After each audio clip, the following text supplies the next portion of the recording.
Today, what I want to talk about is something that's not talked about a lot. And what I want to do is I want to explore one simple method for opening to communication with your plants. So it can. So I'm going to talk today about your garden plants, or talking and perceiving communication from the plants in your garden. But it can be plants anywhere. It doesn't have to be your garden if you don't have a garden. Don't worry. This technique works anywhere. And so the thing is that humans are wired for deep communication and connection with their environment and with the plants. And communication with the plants, for some people it can seem elusive and even called weird or out there. But I just am here to talk to you about today. We're going to explore this one simple method that thousands of my students have used and had success with. And I'm going to break it down into two parts, and we're going to just get right into it. So again, there are hundreds of ways to open to listening to the earth. And what I'm going to talk about right in here in just a minute, it's simple, but there are usually a couple obstacles that many of us have had to work through to be able to really go for it. Okay. So here's the thing. There's two things that go into this one technique, okay? That is our hands, okay? Your hands. Look at your hands. Just take a minute and look at your hands, all right? Your hands are full of energy centers, chakras, and nerves, and our ability to perceive impulses through our nerve endings it's how we interpret the world, really, through our hands. So one is, again, your hands. Your hands, it's like when somebody touches you, it can completely change your disposition, right? And so our hands are full of powerful receptor sites, and our ability to perceive and transmit through our hands it's just really for us to know that and remember that. I know you know that, but it's like sometimes we forget, right? So the first thing is just remembering that your hands, right? Your hands, that's, when they talk about healing hands, and you're like, well, I'm not a healer or whatever. It's your hands there's so much that you can do with your hands, even if you haven't been trained, right?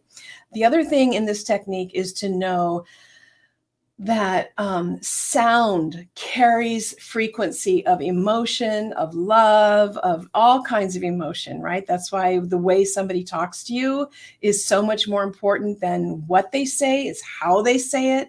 Our sound carries our messages, carries our love, carries whatever it is, feeling. And those feelings are perceived by the earth and by the plants. Okay, so what comes out of your mouth, and this is why so many cultures, so many traditions sing to their seeds, right? I mean, I didn't grow up in a culture that sang to my seeds or my plants when we picked them or harvested or planted them. That was just weird, right? But once we have the recognition that the earth is alive and the earth perceives our emotion, perceives the energetic frequency of our voice, right? Our feelings, then it becomes a doorway. So, and if you've been doing this for a while already, there's always more. I mean, I learn every day from my garden and from the earth. And if this is new to you, what I'm going to say is just fake it till you make it, because you are wired, and maybe it's just a little bit asleep or dormant or wasn't nurtured when you were growing up, right? So I'm going to say just fake it till you make it, and until you begin feeling the communication of the plants. And it's there. It's in all of us to be able to do this. It's just most of us, we got more attention when we said our ABCs than when we, were getting downloads from plants when we were 2 years old, right? And so now so we're going to put those two things together. But first I want to talk about the obstacle. Okay. So the thing is that I've been teaching this and working with this for 30 years, and I've helped facilitate thousands of people reactivate this capacity. But the feelings that come up is that this is weird, this is kooky, this is out there, hippie, I don't know, fill in the blank. What have you been called, right? These are names that I've been called, that my students have been called for the past 30 years. And that is one of the reasons why we're here, why we're in so much trouble with the earth, is because we invalidate this innate human capacity. And then when it gets invalidated and outcast enough, then it starts to shut down, and then we start to not trust it. And then we don't know if it's our head or the earth or who's talking, and the doorway gets shut. And so one of the things is that we have to go to bat. Okay, we have to go to bat with those voices.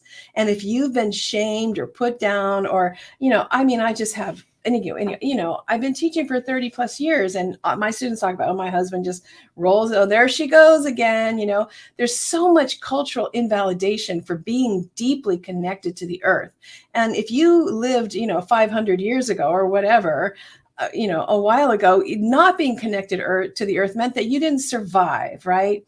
So again, we have to go to bat with this kind of shame and like, oh, this is weird.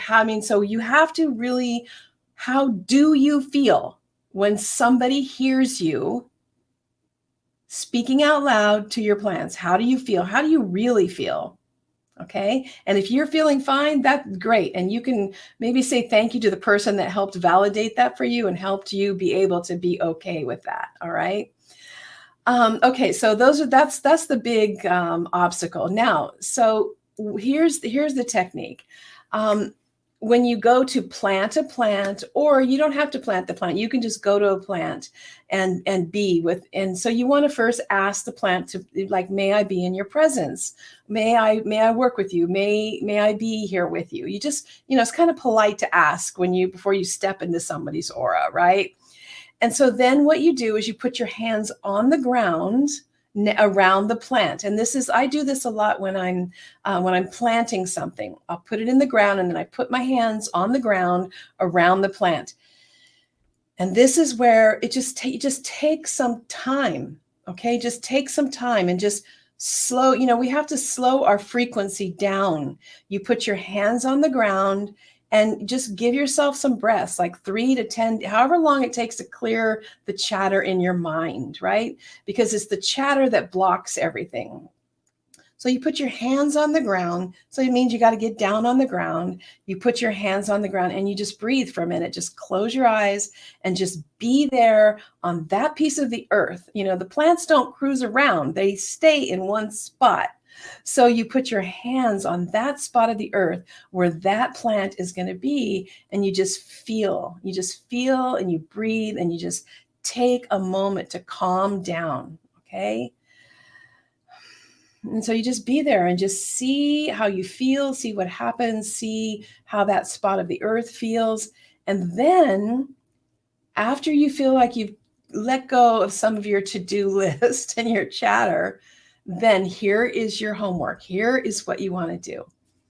Let any sound out that comes, okay? And so if you need to be alone and there's, nobody hearing you, or if you feel like, oh my gosh, this is a little bit, I'm interested in herbalism, but I'm not sure about this part, right? Again, this is something that people all over the world do.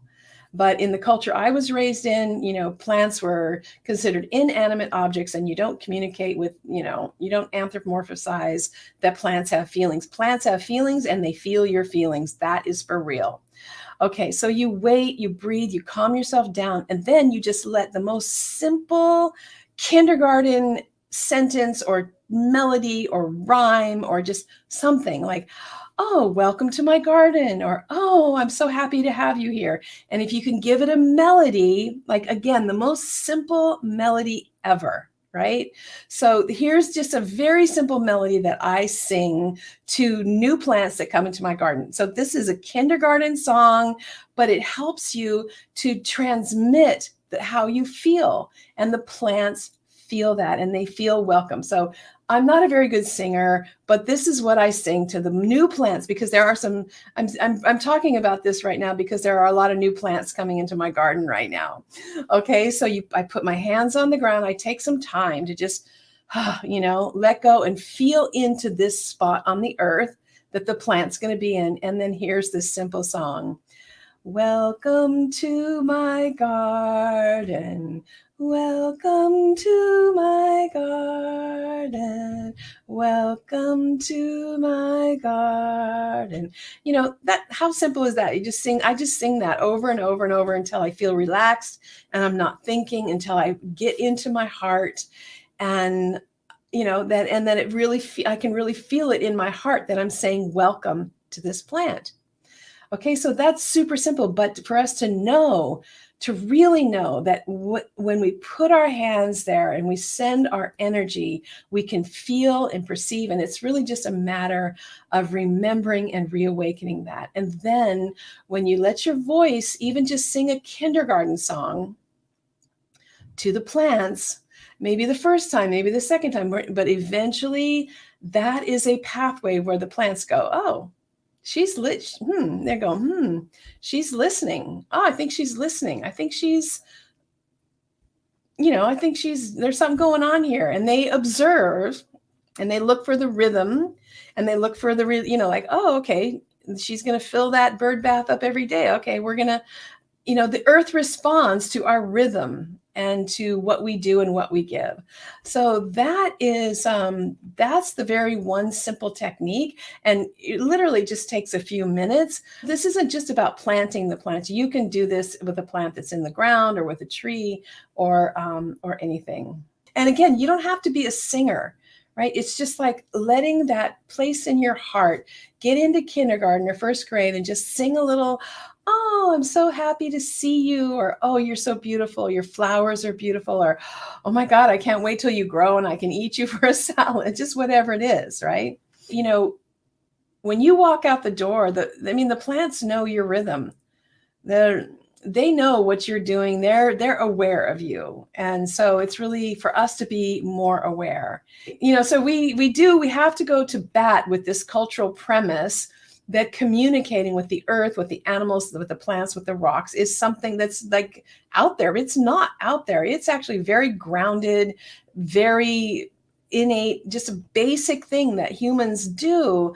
But that mitochondria, those nerve pathways got cut off because they weren't nurtured when we were little. It's like instead we learned how to drive, or we learned how to, anyway, it's like whatever is reflected and nurtured is what develops. And so it's just all about reawakening what's already there.